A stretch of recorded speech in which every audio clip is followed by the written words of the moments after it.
India, there is a bizarre food delivery system. Housewives prepare lunch at home, and delivery men go door to door to collect the lunch boxes. These lunch boxes are then delivered to their husbands working in the city. The delivery men do not use any fixed mode of transportation. They rely on whatever is available, whether it be bicycles, trains, or handcarts. Finally, they return the empty lunchboxes along the same route. The entire process is quite cumbersome and highly prone to delivery errors. One day, Hal received a misdelivered lunchbox. However, he did not mind. Having lived alone for many years, he was long accustomed to the blandness and casualness of solitary life. His days were so mundane that they lacked any excitement. To him, food was not important. Simply filling his empty stomach was the greatest comfort. Therefore, when faced with this unfamiliar, misdelivered lunchbox, he felt no hesitation or surprise, calmly eating every last bite of the food. Soon, the lunchbox was returned to its original owner, a lonely housewife named Annie. She was trapped in a cold, barren marriage. Her husband, whom she spent her days with, was indifferent, untalkative, and dismissive of her. He had grown tired of the daily home-cooked meals, ignoring all her efforts and tenderness. He never properly ate the meals she cooked with her own hands, and was even too stingy to give her the slightest bit of acknowledgement or response. Thus, when Annie looked at the empty lunchbox, a burning spark of hope suddenly ignited in her long silent heart. She thought her husband had a change of heart. That evening, she dressed up nicely and waited joyfully for him to return home. However, he completely ignored her. Annie's high expectations were dashed once again. She could not help but tentatively strike up a conversation. Her husband's reply left her stunned, because she had not cooked that dish for lunch at all. She then realized that the delivery man might have made a mistake. Meanwhile, Hal was still immersed in the healing comfort of the lunch, his heart full of warmth. He had never eaten such a thoughtfully prepared meal. The gentle flavors soothed all his exhaustion. Completely unaware that this was merely a delivery accident, he joyfully attributed the delicious food to a hidden restaurant. He even made a special trip to the eatery to lavishly praise the chef, leaving the chef looking completely bewildered. Hal usually disliked interacting with people and appeared somewhat mean to outsiders. He would even impatiently chase away children playing downstairs near his home. His prolonged solitary life had stripped him of his social skills. Although he was accustomed to this solitary existence, he still felt lonely occasionally. Especially when he saw a large family sharing food in the house opposite his, Hal inevitably felt a sense of melancholy. He had thought he would grow old and die alone like this. Unexpectedly, that misdelivered lunchbox brought a strange woman into his life. The next day at noon, while eating lunch, he found a letter inside the lunchbox. In the letter, Annie expressed that although the delivery man made a blunder, she was incredibly happy that he ate the food so cleanly. To show her gratitude, she specially prepared her signature dish today and invited Hal to taste it. Reading the note, Hal suddenly realized what had happened. However, a hint of worry crept into his mind. He feared he might never get to eat such a delicious lunch again. So he came up with a wicked idea. He wrote a reply to Annie and placed it in the lunchbox, telling her that today's dish was a bit too salty. Annie was left caught between laughter and tears by this nonsensical critique. She turned to complain to the aunt upstairs. The enthusiastic aunt immediately handed her a basket of ghost peppers, telling her to teach him a good lesson the next day. At noon the following day, Hal received Annie's lunchbox once more. He searched for a while but found no reply letter, so he impatiently took a bite of the food. An intense spiciness instantly engulfed his mouth. Nevertheless, he persisted and ate the entire lunch. Afterward, he wrote another reply to Annie. The letter contained no other specific content. It felt more like a familiar friend sharing their daily life with her. Annie also started writing back. Just like that, two strangers who had never met began a long-distance communication through a small lunchbox. In her letters, Annie brought up her husband. It was obvious that her marriage had long lost its warmth and her life seemed to be covered in a layer of dust. She hoped to hear Hal's advice. Hal thought perhaps her husband was just too busy. In this materialistic society, everyone wants more, thus sacrificing what they already possess. He suggested that Annie could have another child with her husband, as sometimes having children can help maintain a marriage. That night, Annie changed into a beautiful dress to attract her husband's attention. However, his attitude remained dismissive, and he would not even lift his head. Even to this day, he had not realized that the lunch he was eating was not made by his wife. She had once entered the marriage full of hope, thinking she would have a shelter from the storm. Yet she never expected that all the storms would be brought by the marriage itself. The next day at noon, Hal opened the lunchbox and eagerly read Annie's reply, only to find that despair permeated between the lines. Annie even harbored thoughts of suicide. Hal did not know how to comfort her, so he talked about an amusing incident he encountered on the bus during his commute. An old lady kept staring at him with a lecherous gaze, as if she had fallen in love with him. This nonsensical story indeed made Annie laugh, offering a glimmer of comfort for her long-suppressed negative emotions. She gradually grew fond of their daily letter exchanges, and even began to uncontrollably fantasize about what the man on the other end of the letters looked like. Influenced by this fateful connection, the originally eccentric and aloof Hal also slowly became more cheerful. The company had previously assigned him an intern, towards whom he had always maintained a cold attitude. On the bus ride home, the intern kept telling Hal about his life. He would chop vegetables on the bus every day, so that he could cook immediately upon getting home. Hearing that Hal just stayed home alone after work every day, he invited Hal to come home with him, wanting to personally cook a meal for him. In the past, Hal would have definitely felt that this young man lacked boundaries. But now, an imperceptible smile appeared on his face. He knew very well in his heart that it was Annie's appearance that had changed his attitude towards life. The next day, the intern struck up a conversation with Hal again during lunch. Instead of driving him away, Hal let him sit down and share the meal. After just one bite, the young man was amazed by the delicious food. He asked Hal to buy a portion for him next time. Not knowing how to explain, Hal simply made up an excuse, saying that the shop was about to go out of business. From that day on, the intern came over to freeload lunch every noon. However, he did not come empty-handed, always bringing some fruit for Hal. Following Annie's advice, Hal started to quit smoking. His life gradually moved towards a precious normality, but this peaceful existence was soon shattered. One day, while washing her husband's clothes, Annie smelled a perfume that did not belong to her.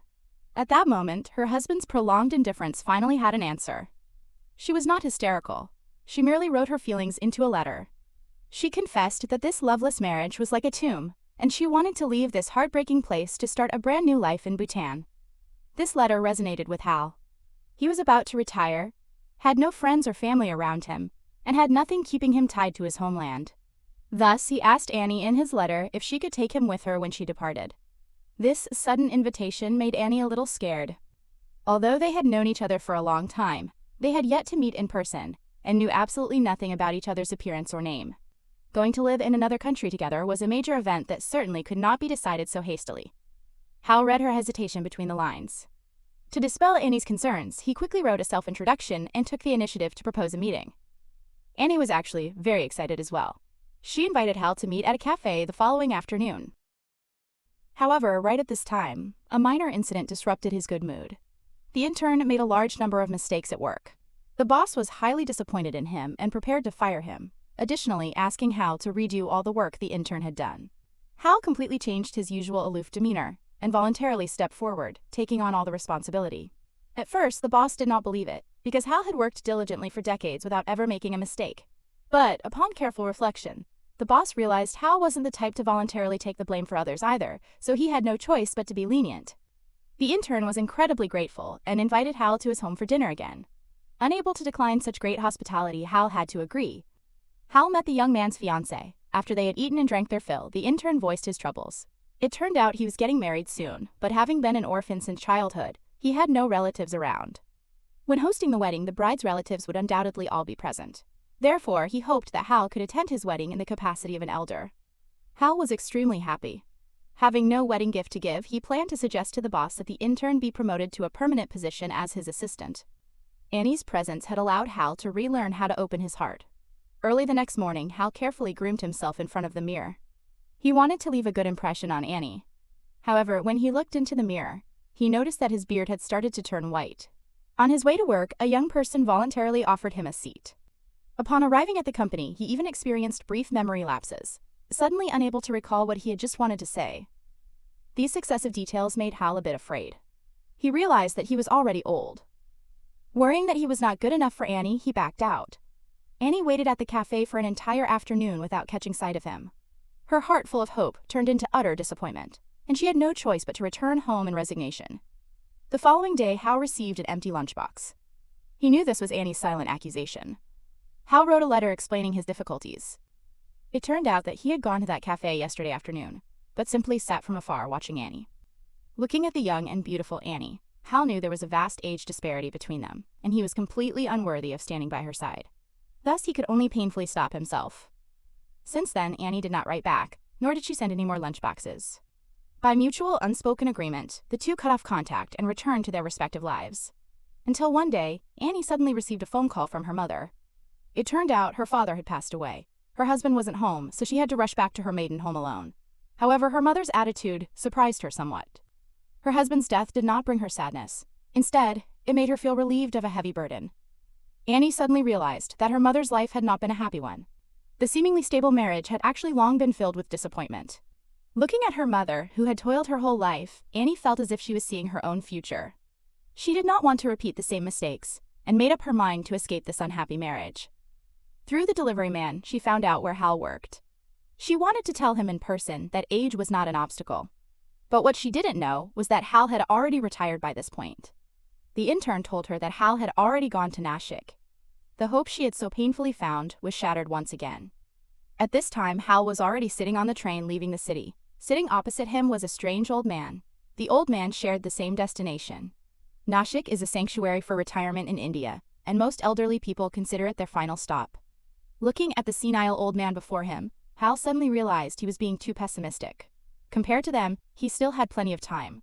So he turned back that very same day and started asking the delivery man about Annie's whereabouts.